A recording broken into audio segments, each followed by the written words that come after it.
Chloe, no last name, just the girl who paints Cresthaven's secrets onto canvas, stands on a wobbly step stool in the living room at 6:42 p.m., hoodie slipping off one shoulder, bare feet cold on the hardwood. The apartment smells like pine needles, cinnamon from the candle I lit to pretend it's cozy, and the faint metallic tang of old Christmas lights that have been in a box since last year. A single strand of multicolored bulbs is tangled around my wrist like a stubborn bracelet, another draped over the back of the couch like it gave up halfway.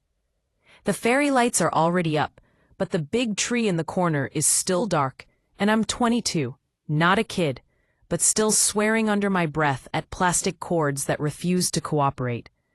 You guys will never believe what happened.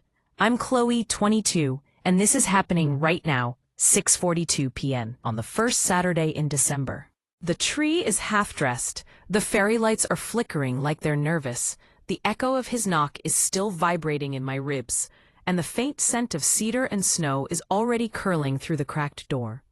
Hit that subscribe button, ring the bell, drop a comment if you've ever had a holiday chore turn into this. Let's go. I open the door. Everett stands there, toolbox in one hand, a thermos in the other, steam sneaking out like secrets. Salt and pepper hair dusted with snowflakes, green eyes that catalog every detail, flannel sleeves rolled high, forearms dusted with sawdust and a faint grease streak on one knuckle. A tiny scar near his elbow catches the hallway light, a thin white line from some long-ago job. Saw your lights from the street, he says, half smile, calm as December dusk. Need a hand? Dead in the water, I answer, stepping aside. Welcome to the chaos. He crosses the threshold, like he's been here before in another life. Boots off at the mat, slow, deliberate. Socks dark with melted snow. He sets the thermos on the coffee table, hands me a mug. Our fingers brush. Static. Figured you'd be cold, he says. I wrap both hands around the mug. You read minds now? Only the obvious ones. The tension coils, quiet, electric.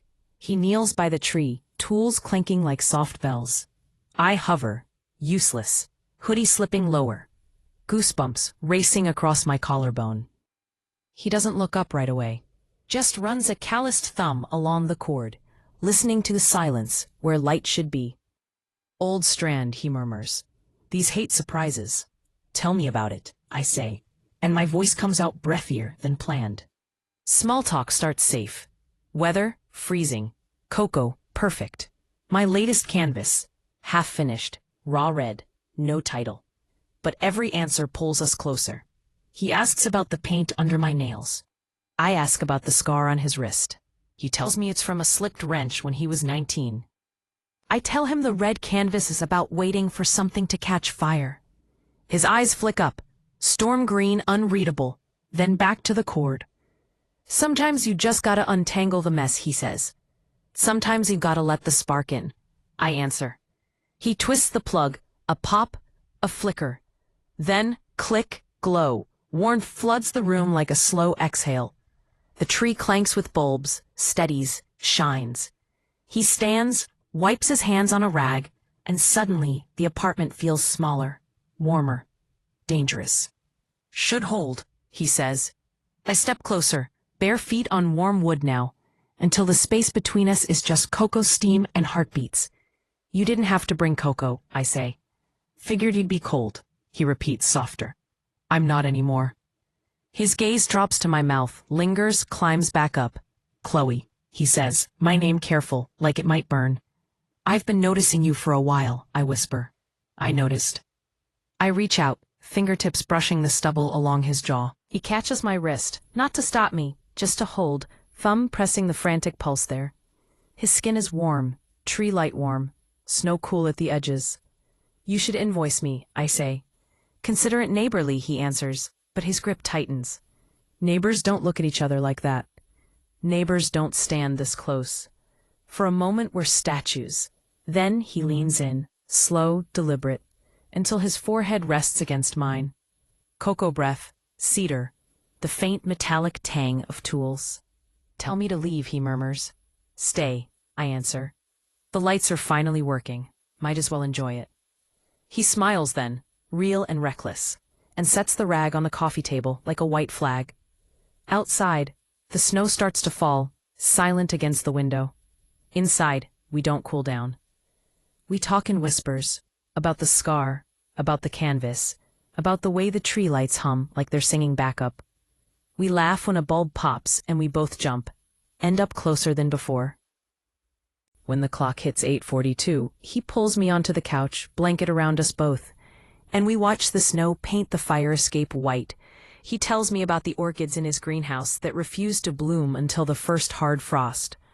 I tell him the red canvas is finally getting a title tonight. He brushes a snowflake from my hair at 9:17 p.m. Still cold, he asks. Good, I whisper back. Let it stay. The snow thickens, muffling the city into a hush. The tree lights keep glowing, steady as a heartbeat. We shift on the couch until my head rests on his shoulder, his arm draped along the back, fingers tracing idle circles on my upper arm. The fairy lights blink slower, like they're settling in for the night. I close my eyes and breathe him in. Cedar, cocoa, the faint warmth of the room finally winning against the cold. His thumb finds the pulse at my wrist again, counts it like he's memorizing the rhythm. At 10:03 he stands, pulls me up with him. Show me the canvas, he says. I lead him to the corner where the easel waits, half hidden under a drop cloth. I tug it away. Raw, red strokes slash across the linen, violent and alive. He studies it in silence, then reaches out, thumb hovering just above the paint, not quite touching. It's angry, he says. It's waiting, I correct. He turns to me, eyes soft. What for? You, I say, and the word hangs between us like the last snowflake before it melts. He kisses me then, slow, deliberate, like he's been holding it back since the first pop of the bulb. My hands fist in his flannel, his palms slide to my waist, lifting me onto the low table beside the easel. Paintbrushes clatter to the floor. The tree lights clank in approval. Outside, the snow keeps falling, erasing footprints, erasing everything but this room, this moment, this glow. Midnight finds us back on the couch, blanket forgotten, my legs across his lap, his fingers tracing the line of my knee like he's mapping new territory. He tells me about the first Christmas he spent alone after she died, how the greenhouse orchids refused to open until he stopped trying to force them. I tell him about the night I moved into this apartment 2 years ago, how the tree lights hissed like they were angry at me for existing. He answers with another kiss, softer this time, like punctuation. At 1:27 a.m., the power flickers. Once, twice, then steadies. The fairy lights dim to a single bulb, casting the room in a gold so faint it feels like a secret. He stands, offers his hand. Come on. I follow him to the window.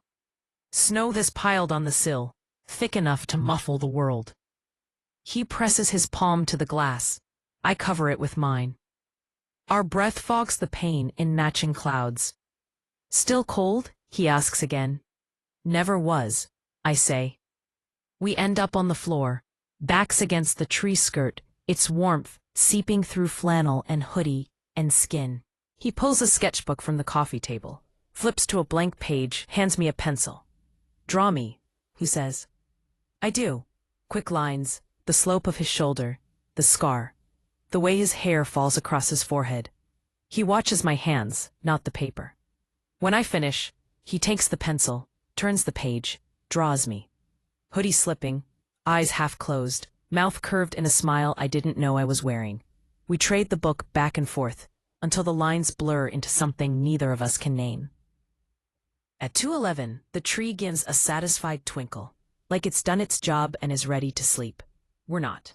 He stands, pulls me up, leads me to the kitchen where the cocoa mugs sit forgotten. He pours the dregs into one mug, hands it to me.